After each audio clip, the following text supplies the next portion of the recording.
Hi, my name is Kelly Sayers. Welcome to Better Life TV. This is interviews with inspirational authors, and today we have a special guest, Michele Castle. Hello. Feng Shui for Business. So we just had the Self-Discovery Network and we had an incredible speech. You were talking to us about Feng Shui. Now let me just do a little, can I just read this out about Michele? Michele Castle has been a Feng Shui consultant for more than 10 years, has studied and trained under Feng Shui Centre Lillian II, and then continued studies with famous masters, Master Joe Yap and Master Raymond Lowe of Hong Kong, receiving certification in 4 pillars of destiny, form, compass and flying star school Feng Shui. So welcome, Michele. We would love to hear a little bit about the Feng Shui for Business and your journey. First of all, how you even discovered that you were a Feng Shui consultant. How did that come about? Really by accident. I think I was like a lot of people. Feng Shui was an interest. I'd read books and I really wanted to study it just so that I could fix my own home and my own relationships. And from there, people said, "Can you do it for me?"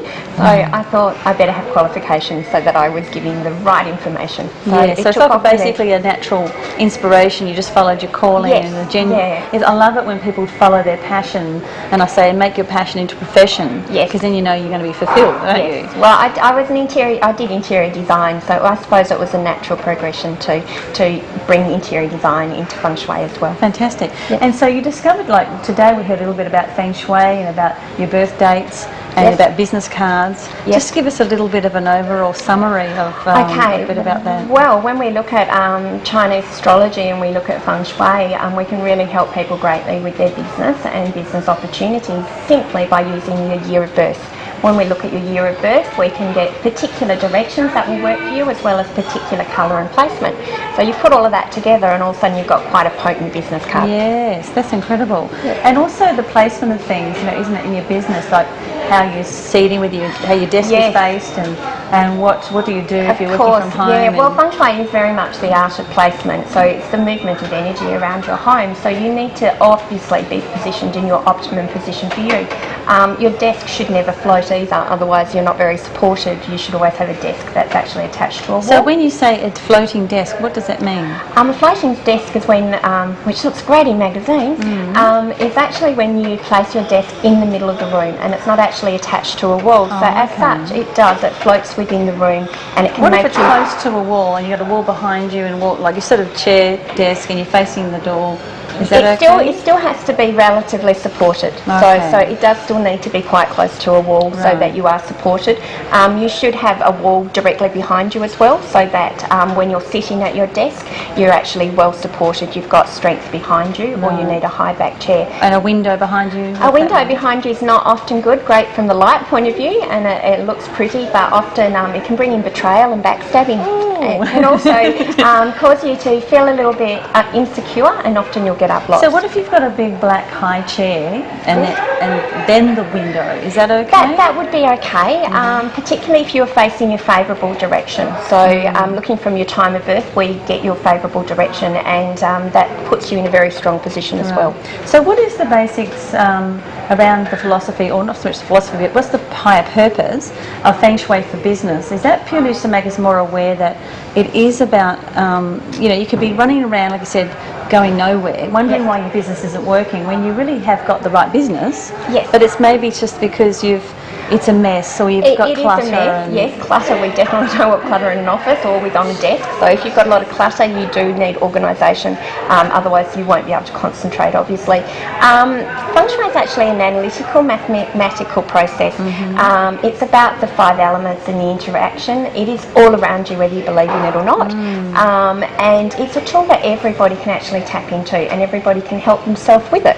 So from a business point of view, it's this tool that's out there that you may as well use. Also, as far as your destiny is concerned, everybody is meant to do things at particular times. So Feng Shui can also be used for forecasting as well. Yes, and I've noticed you've got here a book. We wanted to know, I think I was going to ask you about the animals, but can you tell us about this book? It's called Year of the Wood Horse, Chinese Astrology and Feng Shui.